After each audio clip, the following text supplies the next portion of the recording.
बाल रूप भगवान को बारंबार प्रणाम है। गोकुल जिनका ग्राम है, कृष्ण जिनका नाम है, ऐसे श्याम सुजान को बारंबार प्रणाम। गैया चराने जाते हैं, नित नव खेल रचाते हैं, यमुना तट की मान को बारंबार प्रणाम है। यमुना तट के मान को बारंबार प्रणाम है।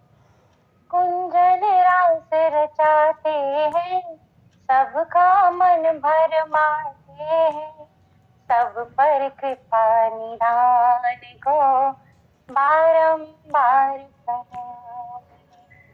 मुरली मधुर बजाते हैं, दिन भर धेनु चराते हैं, मधु मुरली के गान को बारंबार प्रणाम।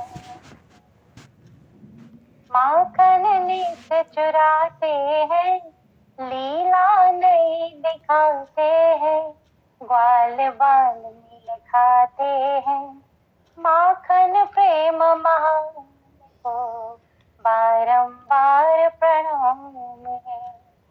ऐसे श्याम सुजान को बारंबार प्रणाम है।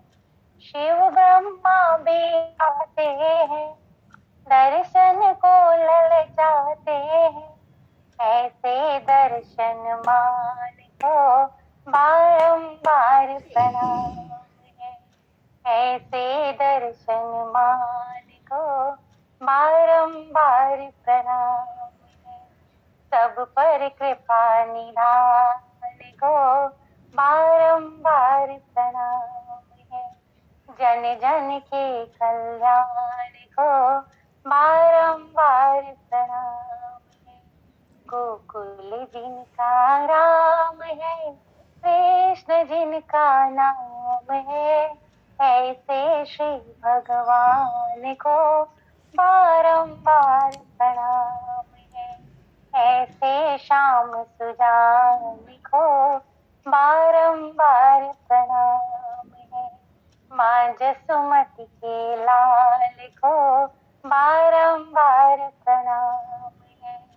ऐसे कोमल कान को बारंबार प्रणाम है। बाल रूप भगवान को बारंबार प्रणाम है।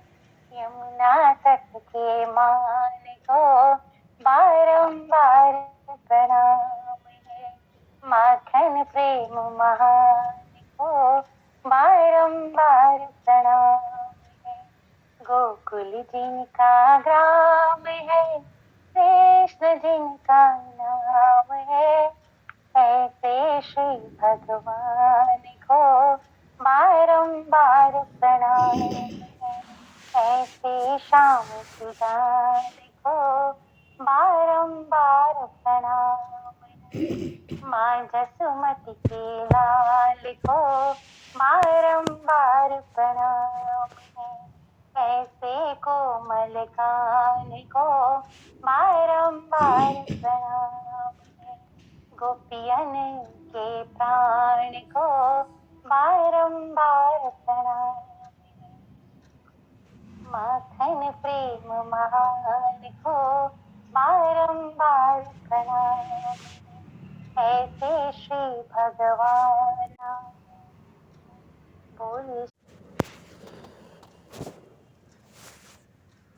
श्री रामचंद्र भगवान की जय। श्री गौरी शंकर भगवान की जय। श्री बांके बिहारी लाल की जय। श्री वृंदावन प्रेम धाम की जय। सब संतन की जय, सब भक्तन की जय, समस्त वैष्णवन की जय, समस्त पूर्वाचार्य चरणन की जय, समस्त संप्रदाचार्यन की जय, श्री सद्गुरुदेव भगवान की जय। गंगा मैया की जय, जमुना मैया की जय, सरयू मैया की जय, गौ माता की जय, तुलसी माता की जय,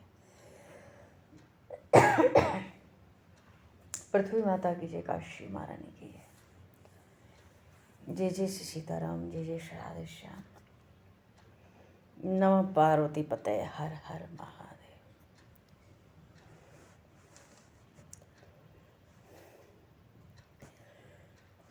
अनंत कोटि ब्रह्मांड नायक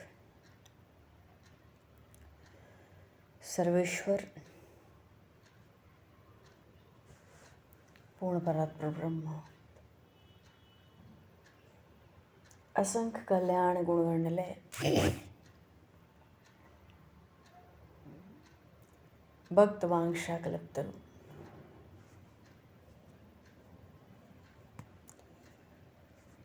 शरणागत वत्सल, भक्त वत्सल, दीनबंधु दया सिंधु,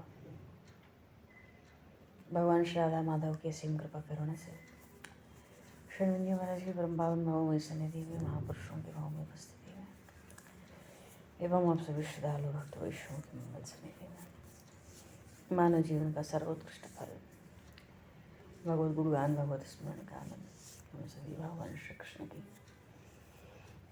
बाल लीलाओं के माध्यम से प्राप्त करने जा रहे हैं। सर्वप्रथम आप सभी भक्तजनों के श्री चरणों में भगवत भाव से सादर वंदन, सादर नमन। आप सभी को यथा योग्य जय सिया राम, जय जय श्री राधे हरि शरण।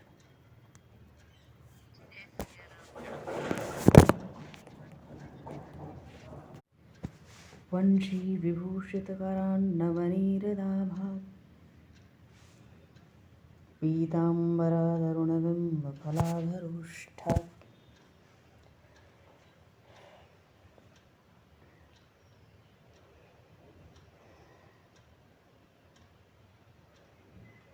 वंशी विभूषित करान्नवनीरदाभात् पीताम्बरादरुणबिम्ब फलाधरोष्ठात् पूर्णेन्दु सुन्दरमुखादरविन्दनेत्रात् कृष्णात् परं किमपि तत्त्वमहं न जाने, कृष्णात् परं किमपि तत्त्वमहं न जाने। हरिशरणम। आज तो सर्वप्रथम माघ मास के कृष्ण पक्ष के आज शर्तला एकादशी है। तो शर्तला एकादशी के पावन तिथि पर सबको खूब खूब बधाई और शुभकामनाएं, सब भक्तों को, सब वैष्णवों को। और आज ये जो शर्तला एकादशी है, तिल का प्रयोग विशेष है। अपनी श्रद्धा भक्ति के अनुसार कर ही रहे होंगे। एकादशी व्रत का विधान ही है भगवत प्राप्ति के निमित्त। कैसा सुंदर व्रत है।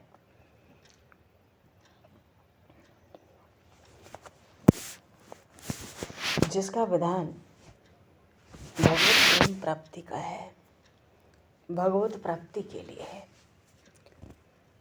15 दिन में एक पक्ष में मानो एक बार सब भोगों से, विषयों से अलग रह के संयम रखकर भगवान सन्निधि में जो कुछ समय बीते,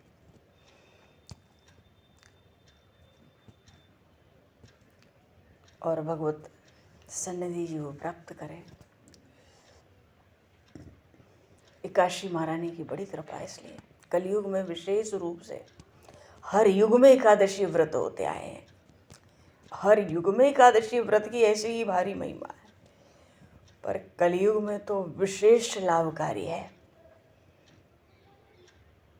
कलयुग का साधन ही भगवान नाम है। बाकी सब साधन तो कलयुग ने कील कर दिए मानो। भगवान का नाम, भगवान का गुणगान, और नाम गुणगान में जो परम सहायक है एकादशी व्रत और रात्रि में जागरण है। बोलिए श्री काशी महारानी की जय। चलिए हम लोग थोड़ा अपने कथा प्रसंग की ओर चलेंगे। बोलिए श्री गिरिराज महाराज की जय। श्री नंद नंदन श्याम सुंदर भगवान की जय। तो भाई कार्तिक मास था, शुक्ल पक्ष था, प्रतिपदा तिथि थी और आज भी हर वर्ष गोवर्धन पूजन होता ही है और इसको अन्नकूट भी कहते हैं। अन्नकूट, कूट का अर्थ ही है, कूट का अर्थ होता है पर्वत। जैसे कहते हैं ना चित्रकूट,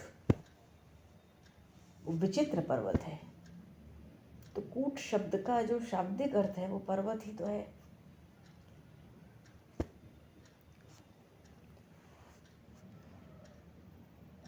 तो ये अन्नकूट भी कहा जाता है।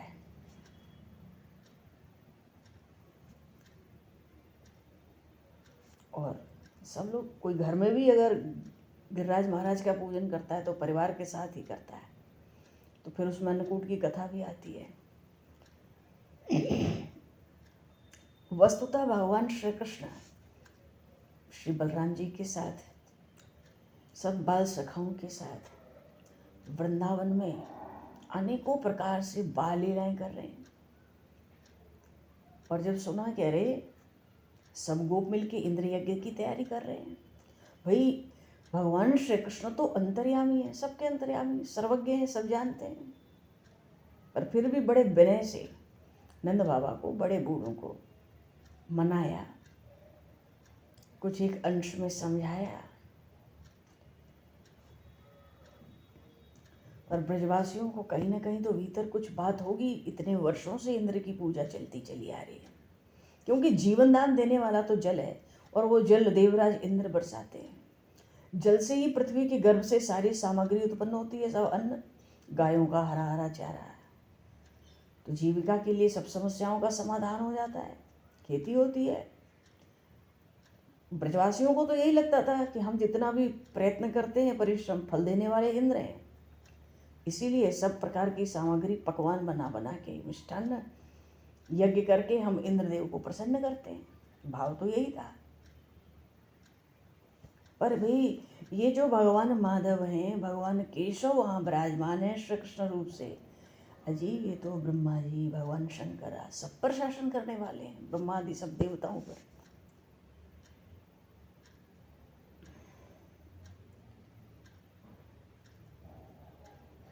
और पक्ष भी यही है कि पूर्व संस्कारों के अनुसार अपने वर्ण और आश्रम के धर्म के अनुकूल कर्म का ही आदर करना चाहिए, और वही कर्म वही धर्म जिससे जीविका भी आसानी से चले, और जो चलाता है वही इष्टदेव होता है। इसलिए तो नंदनंदन सबको समझा रहे हैं कि गौओं ब्राह्मणों को और गिरिराज का पूजन होना चाहिए। बस चलो जी, अब तो तैयारी है। और इंद्र यज्ञ की सब सामग्री इकट्ठी की ही गई थी, पकवान बन ही रहे थे घर घर में ब्रज में। उन्हीं पकवान से, उन्हीं सामग्री से गिरिराज जी महाराज पर यज्ञ का अनुष्ठान। बहुत पकवान बने जी, खीर, हलवा, पूरी, जलेबी, कलाकंद, बालूशाही, गुजिया, अन्न के भी पकवान बने, तभी तो ये अन्नकूट होगा। अन्न बने और फिर कच्ची रसोई, पक्की रसोई, तरह तरह के मिष्ठान्न, यहाँ तक कि मूंग दाल भी विशेष बनती है, दाल चावल सब कुछ बनता है। वही महाप्रसाद तो मुख्य अन्न है। ब्रज का सारा दूध इकट्ठा कर लिया गया, दूध दही सब। अच्छा, खूब लोग पकवान जितने बनते हैं, 36 भोग, 56 भोग, ये इतने व्यंजन नहीं थे, व्यंजन तो अनंत थे। भागवत में भी आया विविधा पाका, पकवान कितने थे उनकी गिनती नहीं थी। ये 36-56 तो अपने नाम है। जो वेद पाठी ब्राह्मण थे, भली भांति हवन हुआ, अनेक प्रकार के अन्न, गौएं दक्षिणाएं में उनको मिली, गायों को चारा दिया गया, गिरिराज जी को भोग लगाया गया। बोलिए श्री गिरिराज महाराज की जय। देखो, गिरिराज महाराज भोग प्रधान देवता है, और सब बड़े सुंदर सुंदर वस्त्र आभूषण सुसज्जित हैं, चंदन वंदन लगा के, गौओं का भी श्रृंगार है, ब्राह्मण अग्नि। भाई प्रदक्षिणा भी तो होनी है, सबकी परिक्रमा भी तो लगे। गिरिराज जी की परिक्रमा तो मानसी गंगा से आरंभ होती है, राधा कुंड से होती हुई चलती है, पीछे इधर से आती है दान घाटी से होते हुए। पर किसी ब्रजवासी ने आपत्ति नहीं की। क्यों? प्रस्ताव था, अरे ब्रज के युवराज हैं। पर मन में थोड़ी सी बात तो जो वृद्ध गोप हैं उनके है, कहीं इंद्र महाराज नाराज हो गए तो फिर क्या होगा। सब कुछ तो यही भोग लगा दे रहे हैं। अच्छा, जब भोग लगा पकवानों का, अब देखो काशी है, ज़्यादा पकवान की आज भोग लगेंगे, पर महाराज गिरिराज महाराज को तो भोग लगा, खूब पकवानों का भोग लगा। तो एक रूप से तो वो श्री कृष्ण गिरिराज जी में प्रवेश कर गए, एक रूप से नंद बाबा के संग बैठे हैं, महर्षि शांडिल्य अन्य अन्य ब्राह्मणों की सन्निधि में बैठे और पूजन भी कर रहे हैं, गिरिराज महाराज का पूजन कर रहे हैं, और अपने एक रूप से गिरिराज जी में समाहित हो गए, प्रवेश कर गए, उनके स्वरूप में प्रवेश कर गए। और फिर भैया 1000 हाथ प्रकट भये। भीतर तो भावना है, इंद्र को बहुत घमंड है, अभिमान है, मद है, उसको चूर चूर करना है, उसका अभिमान उससे दूर करना है। जैसा कहा गया, जैसा उन बालकृष्ण ने प्रस्ताव रखा था श्याम सुंदर ने, वैसे ही यज्ञ आरंभ हुआ। और महर्षि शांडिल्य उनसे अलग कुछ बोल ही नहीं सकते। तो जब ब्राह्मणों ने स्वस्ति वाचन किया, उनसे स्वस्ति वाचन करा के सारी सामग्री गिरिराज जी को भेंट की गई। ब्राह्मणों को भी बहुत कुछ भेंट किया गया। गौओं को हरी हरी घास खवा रहे हैं गौ बालक दौड़ दौड़ के, और गौओं को आगे रखा हुआ है, ब्राह्मणों से आशीर्वाद भी तो लेना है। गोपियां हैं, खूब भली भांति श्रृंगार करके बैलों से जुती हुई गाड़ियों पे सवार हैं। जब जा रही है ना गिरिराज जी की ओर बरसाने से, नंदगांव से, भगवान श्री कृष्ण की बाल लीलाओं का गान करती हुई जा रही हैं। और ब्रजवासियों को गिरिराज जी पर विश्वास हो, इसीलिए उन नंदनंदन ने गिरिराज जी के ऊपर एक दूसरा विशाल शरीर धारण करके प्रकट हो गए और वहां से कहने लगे कि मैं गिरिराज हूँ, बोलिए श्री श्याम सुंदर भगवान की जय। और इतना कहा जोर से पुकार के कि मैं गिरिराज हूँ, 1000 हाथ प्रकट हो गए। एक रूप से पूजत है, एक रूप रहे पुजाए, सहस भुजा फैलाए के मांग मांग के खाए। अरे सबको तो इतना आनंद हो गया वाणी सुन के, मैं गिरिराज हूँ। अब तो भाई टोकरी की टोकरी, अगर साग बनी है बड़ी बड़ी कढ़ाई में, तो कढ़ाई के साथ सब कुछ गिरिराज जी के मुख में जा रहा है। कढ़ी बनी है बड़े बड़े पात्रों में, वो सब सीधे पात्र के साथ गिरिराज जी के मुख। पूरियां बनी हैं, कचौरियां, फुलके बने, सब टोकरी के साथ साथ गिरिराज जी के मुख में जा रहा है। 1000 हाथ बोलिए गिरिराज महाराज की जय। ऐसे अच्छा, हमारे यहाँ वृंदावन में जब ये अन्नकूट होता है, गिरिराज पूजन, तो क्या होता है, अन्नकूट तो महाप्रसाद बना लेते हैं, उसका कूट बना देते हैं पर्वत, और उसको तुलसी के पत्ते और फूलों से ऊपर से सजा देते हैं, श्रृंगार कर देते हैं उस अन्न के कूट का, अन्न के पर्वत का, और सबसे ऊपर शालिग्राम शिला रख देते हैं, महाराज भोग पाओ। और फिर उस महाप्रसाद जो चावल है उसका पहाड़ बना लिया, और उसके चारों ओर पहले कच्ची रसोई लगा लेते हैं, फिर पक्की रसोई, फिर मिष्ठान्न, और फिर तो भाई अन्नकूट कितना बड़ा होता है, उसकी कोई सीमा ही नहीं मालूम पड़ती है। और उसके ऊपर ही शालिग्राम भगवान को पधराते हैं। क्यों? गिरिराज जी ऐसे ही प्रकट हुए, मैं गिरिराज हूँ, 1000 हाथें, 1000 हाथ फैला दिए गिरिराज जी ने, और सीधे मुंह में जाने लगा। टोकरी उठ उठ के जाती है, भोजन के पात्र, पकवानों के पात्र उठ उठ के जा रहे हैं, सबकी आंखें फटी की फटी रह गई। गोपों ने कन्हैया से कहा, कन्हैया यार तेरो देवता तो बहुत दिनन को भूखो मालूम पड़े। कन्हैया लाल कहते हैं, यही थे मैंने कहो, जो हमारे प्रधान देवता हैं ब्रज के, इनके कभी पूजन ही नहीं भये, यही थे तो भूखे हैं। इतने भूखे देवता तो हमने आज तक नहीं देखे थे। कोई सखी कहती है, कोई गोपी, गोपियां भी बैठी हैं, एक कहती है मोहे तो दार में कछु कारो लगे, दूसरी उससे कहती है मुझे तो सबरी धारी कारी वारुम पड़ा है। बोलिए श्री नंदन श्याम सुंदर भगवान की। अरे वहाँ तो सब बरसाने का भी समाज है। समझने वाले तो समझते ही हैं, जो प्रभु के तत्व को जानते हैं। स्वामिनी जी साक्षात वहाँ पर आजमान है। कोई सखी कहती है भैया ये तो सबरी की सबरी धारी काली मालूम पड़े। बीच में ललिता सखी ने कहा श्री जी से, हे लाडली जी, ये गिरिराज महाराज कछु जादू ही नहीं खाए रहेगा, इतनो भूखो देवता। श्री राधा रानी ने धीरे से ललिता जी से कहा, मानो ललिता जी ने स्पष्ट करके कह ही दिया, ये साक्षात श्री कृष्ण है, उन्हीं की सब लीला है। तो श्री जी लाडली जी कहती हैं, अरे काहू के भोजन पे काहे दृष्टि डालो, रहने दो। भूली श्री राधा रानी सरकार की जय।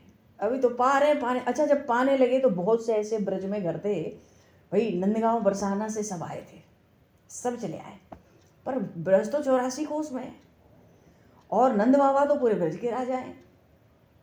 तो बहुत जगह से लोग आए थे, कितने कितने गाँवों का स्थानों का प्रतिनिधित्व कर रहे थे। पहली बार पूजा थी तो हर कोई नहीं पहुंच पाया था, आसपास के तो सब पहुंच गए थे। तो बहुत से घर ऐसे थे ब्रज में जहाँ मान लो कोई बड़े बूढ़े बूढ़ी थी, वो नहीं पहुंच पाए, उन्होंने घर में ही भोग लगाया।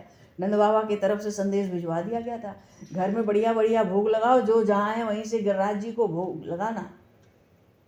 तो भैया अब तो गिरिराज महाराज वहाँ तो टोकरे के टोकरे पाई रहे। बाल सखा सोचने लगे, भाई ऐसा भूखा देवता कहीं पीछे हमें कछु मिले है ना मिले, प्रसाद के रूप में खाली आशीर्वाद ही मिला है कि कुछ भोजन भी मिला है, कुछ पकवान भी मिला है। गिरिराज महाराज ने हाथ हजार हो जाए इसलिए करी, ब्रज में जितने लोग नहीं आए और जितनी रसोई थी सब जगह हाथ पहुंचा दिए, और खुद उन रसोइयों से जहाँ से कोई नहीं आया जो जो बना था सबके घर में खुद उठा उठा कर खा लिया गिरिराज महाराज ने। और यही कारण है ब्रज में जो मधुकरी करते हैं ना संत लोग, महापुरुष लोग, यहाँ की कहते हैं यहाँ की हर रसोई में, यहाँ के हर चूल्हे में ठाकुर जी का हाथ पहुंचा हुआ है। इसलिए सब कुछ, सबके चूल्हे, सबकी रसोई अतिशय अत्यंत पवित्र है। तो जितने संत है ना, खूब यहाँ मधुकरी बहुत होती है वृंदावन में। संत महापुरुष वैष्णव लोग जो एकांत में खूब भजन करते हैं, अपना मधुकरी करते हैं और पाते हैं। तो गिरिराज महाराज तो भैया खूब भोग आरोहने लगे। लेकिन अब उधर देवराज इंद्र को भी तो यज्ञ के घी की सुगंध भी तो नहीं आ रही हो गई। और यहाँ तो ठाकुर जी बड़ी सुंदर लीला कर रहे हैं, और लीला तो बड़ी विस्तृत भी है।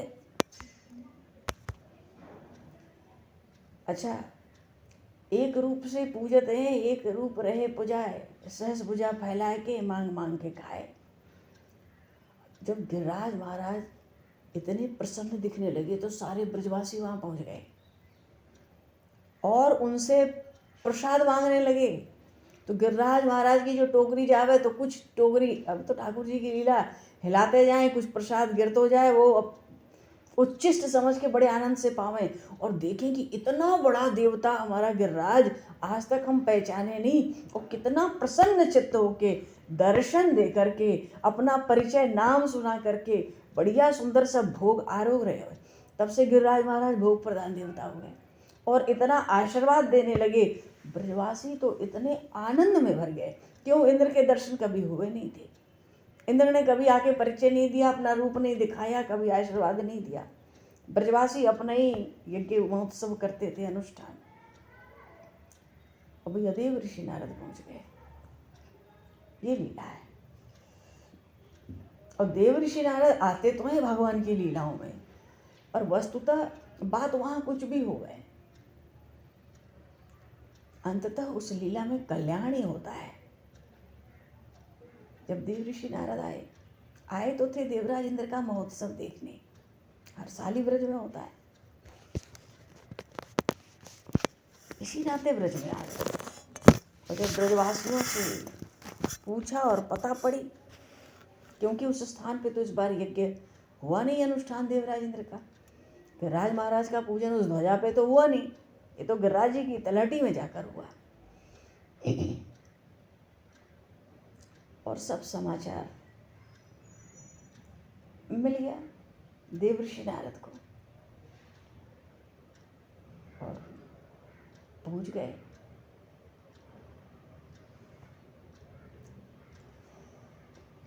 इंद्रलोक में पहुंच गए एक तरफ। अब इंद्रलोक में पहुंचे भाई, वो लीला तो दूसरी लीला है। पर अपने जो श्रीनाथ जी के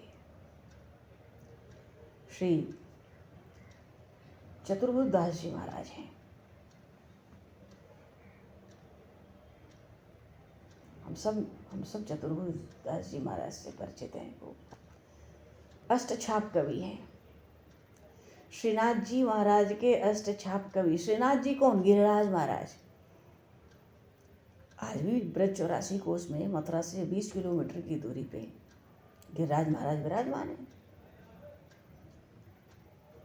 वही श्रीनाथ जी का स्वरूप है साक्षात। श्रीनाथ जी साक्षात गिरिराज महाराज के स्वरूप हैं। जिसने गिरिराज जी पे जाके कहा ना कि मैं गिरिराज हूं, वही श्रीनाथ जी है। और उनके अष्टछाप कवि चतुर्भुज दास जी।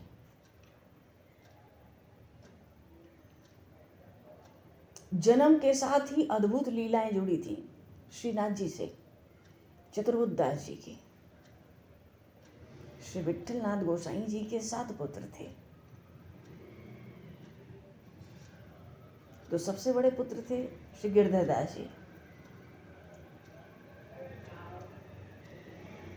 तो जब गिरधर दास जी का जो विट्ठलनाथ गोसाई हैं, उनके 4 शिष्य हुए ना, कुंभन दास जी, चतुर्भुज दास जी, गोविंद सखा, चित स्वामी।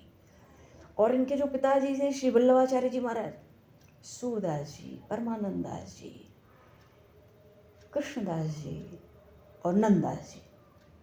8 हो गए। 4 श्री वल्लभाचार्य जी महाराज के शिष्य हैं और 4 श्री विट्ठलनाथ गोसाई जी के शिष्य हैं।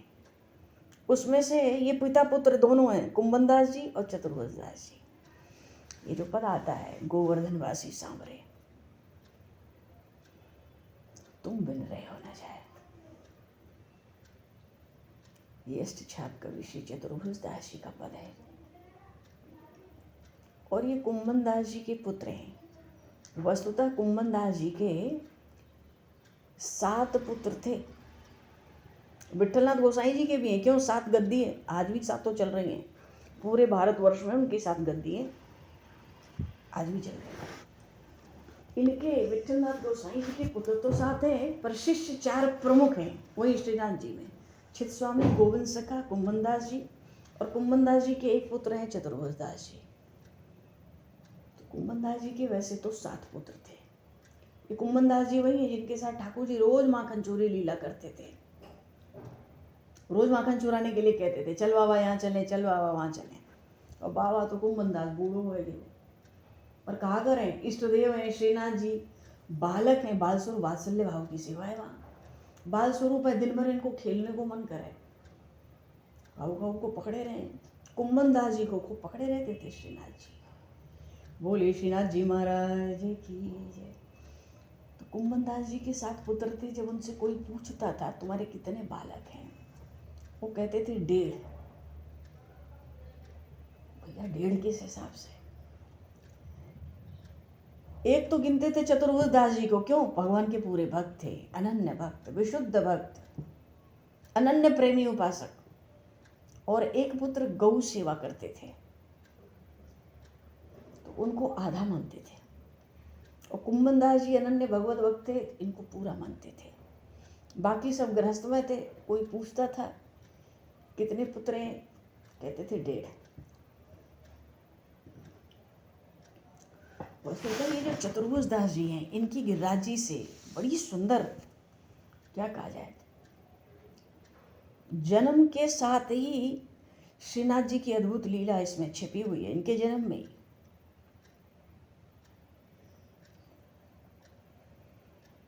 जन्मभूमि तो जमुनावता है इनकी, और क्षत्रिय जात के हैं। नित्य लीला का जो द्वार है वो रुद्रकुंड है गिरिराज जी में। इनकी शरणागति दीक्षा हुई श्रीनाथ जी के मंदिर में गिरिराज जी में। इनके गुरु श्री विठलनाथ गोसाई जी हैं। भक्ति राजस है।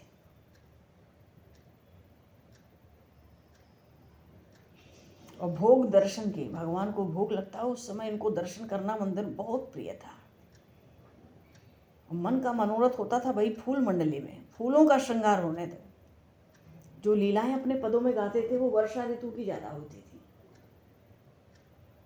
ऐसे इस भूभाग पर मात्र 45 वर्ष की अवस्था तक रहे। अगर भगवान श्री कृष्ण लीलाएं करते हैं तो उसमें जो विशाल सखा है ना, यही चतुर्भुज दास जी के रूप में प्रकट हो गए। विशाल विशाल सखा। और भगवान की जो लीला आसक्ति है, किस लीला में इनकी आसक्ति है? अन्नकूट गोवर्धन लीला। भगवान का अन्नकूट हो गए उस लीला में इतनी आसक्ति है। पुष्पों की कुंज सजाकर भगवान को खूब, अच्छा भगवान के श्री विग्रह में कहाँ स्थान पाए? देखो ये बड़े बड़े भगवान के अष्टमा सखा हैं, भगवान के श्रीअंग में स्थान पाए रहते हैं। चतुर्भुज दास जी को भगवान के हस्त कमल में स्थान मिला हुआ है। अगर कोई श्रृंगार, भगवान का श्रृंगार हो रहा है श्रीनाथ जी का, तो कौन सा श्रृंगार करेंगे? कहाँ सकती है? फिर तो सेहरा सजाने में लग जाते हैं। भगवान के स्वरूप में, रूप में बड़ी भारी आ सकती है। एक हल्का सा प्रसंग है, बात बड़ी सुंदर है। 7वां पुत्र होना था कुंभन दास जी के यहाँ।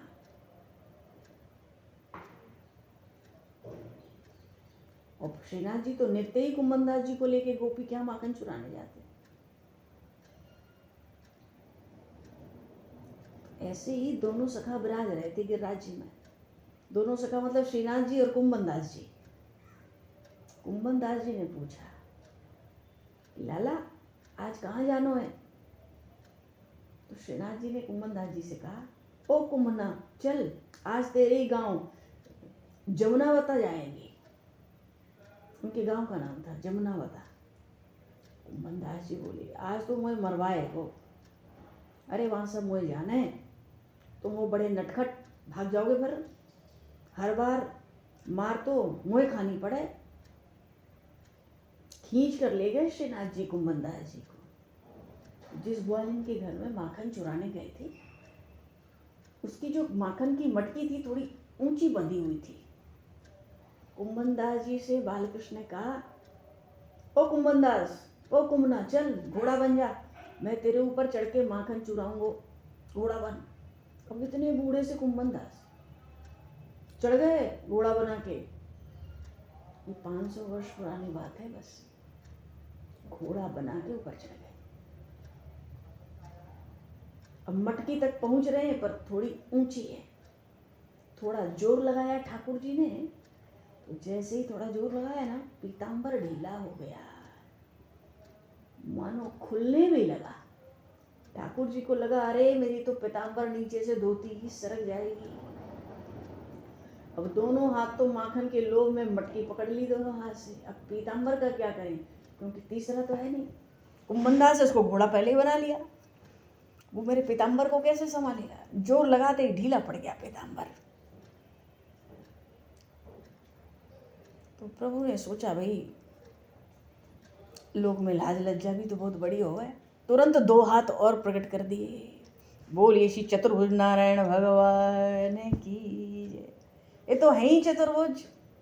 2 हाथ मटकी, 2 हाथ से मटकी पकड़ रखी है और 2 हाथ से अपने पीताम्बर पकड़ लिए, नीचे न जाने पाए, थाम लिया पीताम्बर। अब कुंभन दास जी ने सिर घुमा के दर्शन किया झांकी का।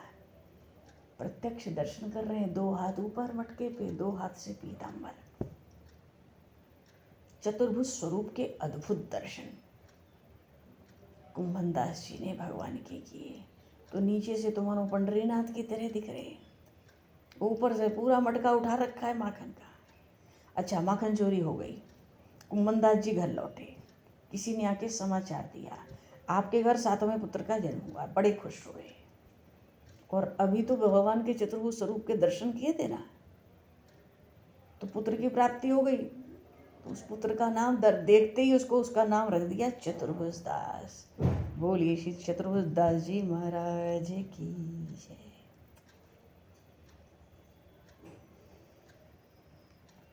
वस्तुतः प्रसंग था गिरिराज जी महाराज का, और गिरिराज जी में ऐसे ऐसे संत आज भी हैं, और ऐसे ऐसे महापुरुष हुए जिन्होंने गिरिराज जी से इतना लाड़ लाया। हर जगह अन्नकूट। ये जो पद लिखा चतुर्भुज दास जी महाराज ने, गोवर्धन वासी सांवरे तुम बिन रहे हो न जाए, इसकी इतनी सुंदर लीला है।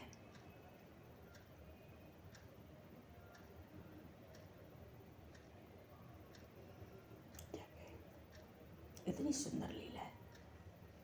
चलो जी, अभी तो समय को देखा जाए, और आज रात्रि में जागरण भी है। बोलिए श्री गिरिराज महाराज की जय।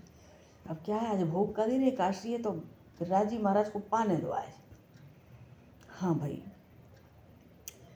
और चलो ये भी प्रसंग हम लोग करेंगे पूरा। गोवर्धन वासी सांवरे, इतनी लीलाएं हैं गिरिराज जी की, उनका अंत ही नहीं है, और बड़ी रसमयी लीलाएं हैं। क्या पूछना है, गिरिराज जी कैसी सुंदर। गिरिराज महाराज कहने का अर्थ है भगवान से अभिन्न स्वरूप, साक्षात भगवान श्री कृष्ण का स्वरूप है। जैसे जगह जगह शालिग्राम पूजन होता है, शालिग्राम को साक्षात नारायण समझते हैं, मानते हैं, और ऐसा ही विधान है। ऐसे ही पूरे 84 कोस ब्रजमंडल में गिरिराज जी को शालिग्राम स्वरूप, साक्षात श्री कृष्ण स्वरूप मानते हैं। यहाँ शालिग्राम नहीं रहते, यहाँ गिरिराज जी रहते हैं। ब्रज की रज लोग बाहर ले जाते हैं कि नित्य मस्तक पर लगाओ, एक कण मुंह में डाल लो, मस्तक पे स्पर्श कराओ। ब्रज की रज कितनी महिमा है, लेकिन ब्रज की रज कभी भी गिरिराज जी से बाहर नहीं जाती है। ये बहुत बड़ा अपराध है, क्योंकि गिरिराज जी की जो रज है उसमें बहुत छोटी छोटी शिलाएं होती हैं। किनके होते हैं? पत्थरों के। गिरिराज जी के। कहते भैया अगर यहाँ से रज ले गए तो न जाने कितने गिरिराज जी बाहर ले गए, उनको तो ब्रज में रहना है, दोष हो गया बहुत। तो ब्रज की रज ली जाती है सेवा कुंज से, निधिवन से, जमुना जी से, बंशी भट्ट से, कालीदह से, और जहाँ लेना चाहें, घाटी घाटे जमुना जी के किनारे जितने चले जाओ। और कभी भी 84 कोस ब्रज में आप बरसानानंद गांव सबसे ब्रज ले जाओ, तो ब्रज की रज ले जाओ, पर गिरिराज जी से रज कभी भी बाहर नहीं जाती है। बोलिए श्री भक्त वत्सल भगवान की जय। श्री नंदनंदन श्याम सुंदर भगवान की जय। श्याम रामचंद्र भगवान की जय। ऋषि भगवान की जय। श्री हनुमान जी महाराज की जय। सब संतों की जय, सब गुरु भगवान की जय।